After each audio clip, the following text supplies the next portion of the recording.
श्रया अभिलक्ष्य काली मुद्रा धर्माय नमः ज्ञानाय नमः वैराग्य महालक्ष्मी नमः मत्स्यमुद्रा पुक्ली कृष्णाय गोविंदाय गोपीजन वल्लभाय स्वाहा तेनोदकेन भूर्भुवः स्वः तत्सवितुर्वरेण्यं भर्गो देवस्य धीमहि धियो यो नः प्रचोदयात्।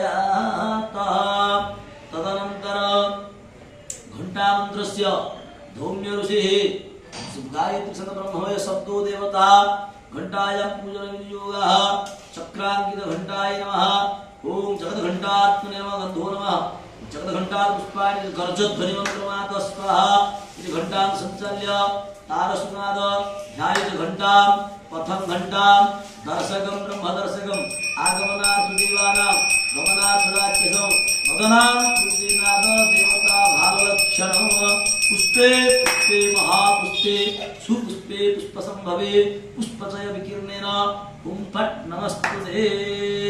गुरुवरे संध्यात्वा गुरु ब्रह्मा गुरु विष्णु गुरुदेव महेश्वर गुरु साक्षात् परम ब्रह्म तस्मै श्री गुरवे नमः। अखंड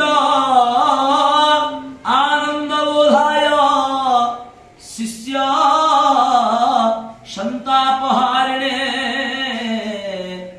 तापत्रय विनाशाय तस्मै श्री गुरवे नमः। तस्मै श्री गुरवे नमः। नमो गुरुभ्यो गुरुपादुकाभ्यो नमः। परेभ्यः परपादुकाभ्यः आचार्य सिद्धि